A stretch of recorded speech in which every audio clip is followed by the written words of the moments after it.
السلام علیکم ناظرین۔ ماں نے میری شادی اپنے اسکول کے پرنسپل کے بیٹے سے کروا دی۔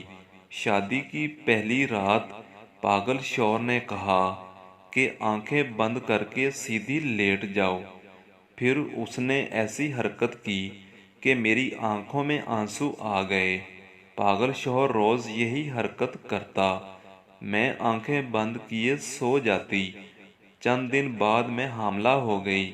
اسی دن ہمارے گھر ایک انجان آدمی آیا تو میری ساس خوش ہو کر اسے میرے پاس لے آئی اور بولی، بہو دیکھ تیرا شوہر آ گیا ہے۔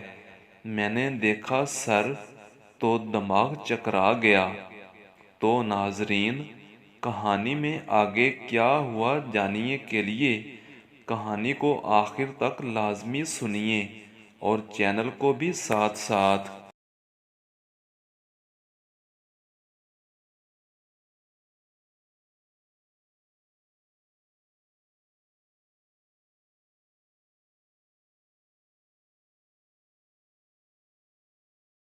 سبسکرائب کر دیں تاکہ اس طرح کی کہانیاں آپ کو ڈیلی میرے چینل پر ملتی رہیں۔ چلیں کہانی شروع کرتے ہیں۔ میرا نام اقصیٰ ہے اور میری عمر 19 سال ہے۔ میری والدہ ایک پڑھی لکھی خاتون ہیں اور وہ ایک اسکول میں ٹیچر کی نوکری کرتی ہیں۔ میرے ابا حیات ہیں اور انہوں نے دوسری شادی کر رکھی ہے، اس لیے وہاں نایاب زیادہ تر وقت اپنی دوسری بیوی کے ساتھ ہی گزارتے ہیں۔ میں اور اماں ایک دوسرے کے ساتھ خوش ہیں۔ میری امی کی تنخواہ میں ہی ہے کہ ہم دونوں کا گزارا آرام سے ہو جاتا ہے، اور امی کے پرنسپل بھی بہت اچھے ہیں، ہمارا بہت خیال رکھتے ہیں۔ ایک دن امی نے اپنے پرنسپل کو گھر دعوت پر مدعو کیا اور مجھے کہا کہ میں اچھے سے تیار ہو کر انہیں خوش آمدید کہوں۔ امی نے سارا کھانا بازار سے منگوایا اور کہا یہ میری بیٹی نے بنایا ہے۔ پرنسپل کے ساتھ ان کا ایک بیٹا بھی تھا جو مجھے بہت عجیب نظروں کا بیٹا سے دیکھ رہا تھا۔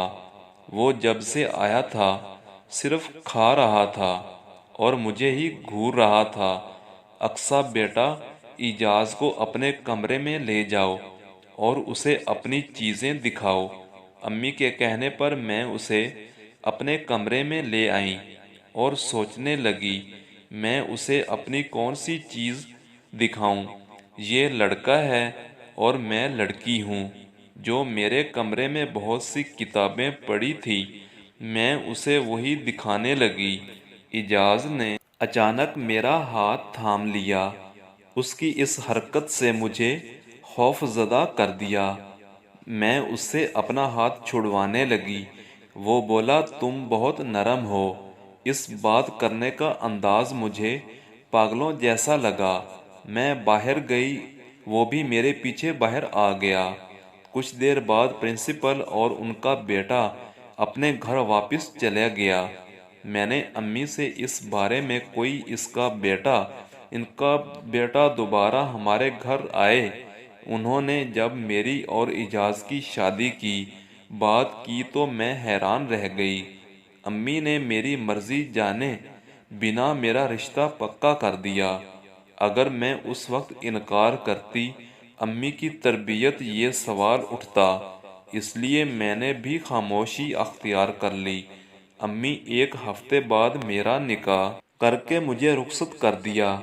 اعجاز مجھے اب نارمل لگتا تھا۔ میں اپنے کمرے میں اکیلے بیٹھ کر بہت ڈر رہی تھی۔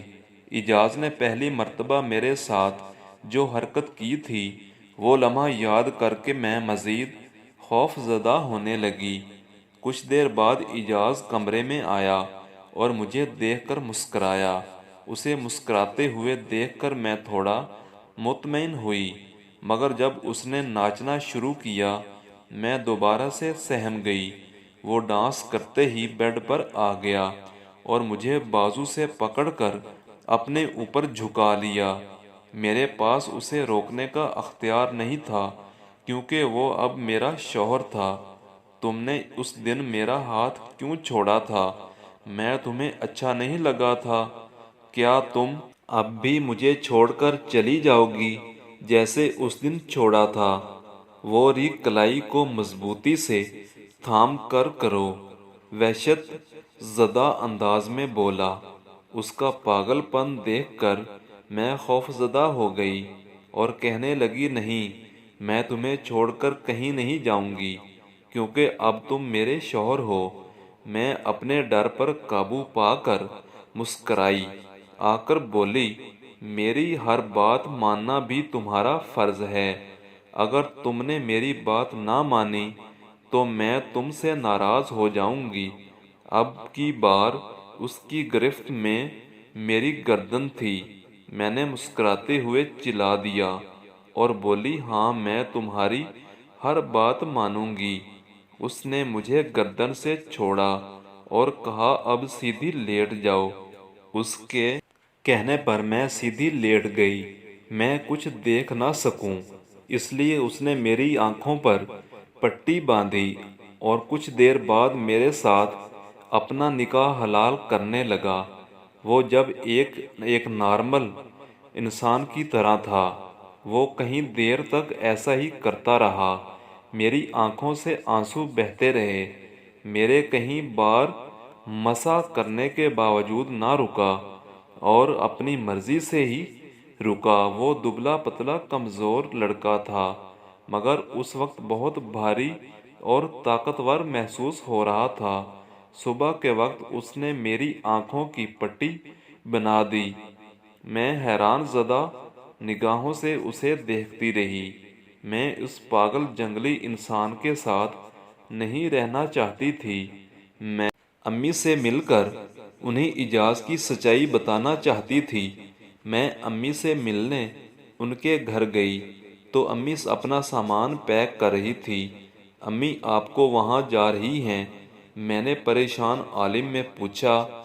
تمہارے ابو کو فالج ہوا ہے اس لیے میں ان سے ملنے گاؤں جاتی ہوں۔ وہ بہت پریشان لگ رہی تھی۔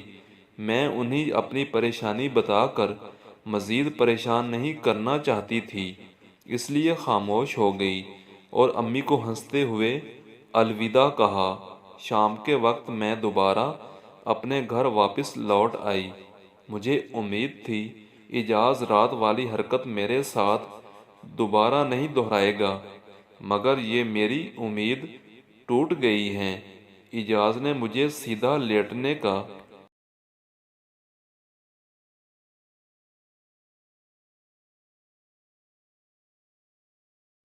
کہا۔ میں نے منع کر دیا یا تو اس نے مجھے زبردستی سیدھا لٹا دیا اور پھر میری آنکھوں پر پٹی باندھ کر کل رات والی حرکتیں کرنے لگا۔ میں نہیں پا رہی تھی وہی آنکھوں پر پٹی کے ساتھ ایسا کیوں کرتا ہے، باندھی ہے وہ کیوں نہیں جاتا۔ میں اسے اس وقت دیکھوں اس نے کئی گھنٹوں تک میری آنکھوں پر پٹی باندھ رکھی۔ وہی راتوں میں اس لیے میری بری حالت کر دی۔ میں کس کے سامنے فریاد کرتی؟ مجھے کچھ سمجھ نہیں آ رہا تھا۔ اگلے دن کرنے کے لیے مجھے مجبور کرنے لگا تو میں نے اسے پیار سے سمجھایا کہ وہ ایسا مت کریں، ایک نارمل انسان کی طرح پرسکون رہیں۔ ناظرین، اس کہانی کا بقیہ حصہ اس کے بعد آنے والی ویڈیو میں سنایا جائے گا۔ امید کرتا ہوں آپ کو ہماری یہ ویڈیو پسند آئی ہوگی۔ اگر آپ کو ہماری یہ ویڈیو پسند آئی ہو تو پلیز ہماری ویڈیو کو لائک کریں اور ہمارے چینل کو ضرور سبسکرائب کریں۔ ملتے ہیں اس کے بعد آنے والی ویڈیو میں، تب تک کے لیے اللہ حافظ۔